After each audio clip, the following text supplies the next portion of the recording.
Sarah Armstrong. Brian, it's a pleasure to be here. Thanks for My inviting me. good friend, Sarah.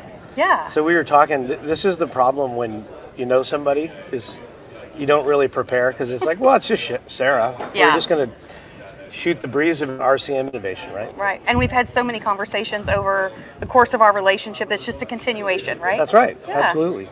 Excellent. So let's just dive in. You have tons of deep knowledge in the revenue cycle. Thank you. I think we have similar careers Yes. in terms of we won't mention how long. Yeah. I still like to think I'm young, so please don't. Young at heart. That's right.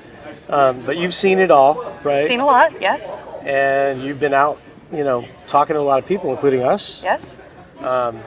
So what do you like? What's hot? What do you want to transform? Where do you advise your clients? By the way, this is Sarah from Elev8. Elev8 Advisory Services, yep. Elev8 Advisory Services, Yep, yeah. so I've been doing, kind of hung out my own shingle about a year ago. Been doing things that are interesting to me, which is a great place to be. Have some great relationships and so much respect for so many people in the industry. I mean, it's a challenge.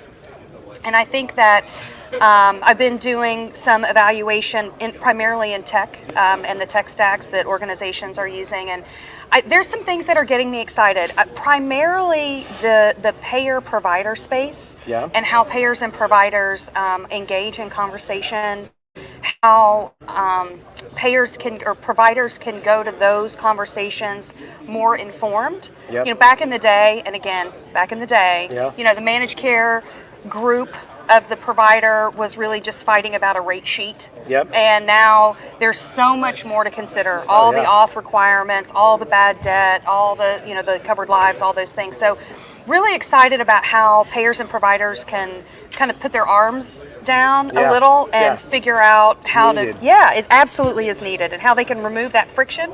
So I've seen some very interesting things in that space. I'm excited to see how organizations are going to continue to refine that and, again, reduce waste in healthcare, because that's what we all need to be focused on, certainly. I think that's exciting. I think, I read the Bain report, actually, a couple of weeks ago about, the Bain class report about... I think I read it 3 times. It was that good. It was really good, It was really good, very thorough.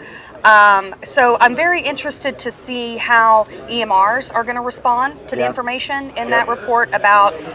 providers are looking to reduce their tech stack. So I think it'll be interesting to see how that plays out. And vendor consolidation, if you've already got a vendor. A lot of vendor consolidation.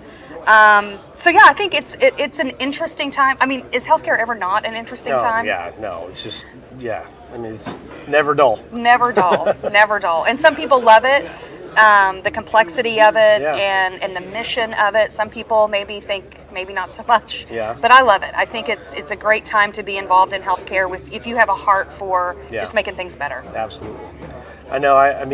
In all of our sort of geek out sessions that we've had, couldn't agree more. Like payer and provider collaboration, like real bringing them to the table to recognize, okay,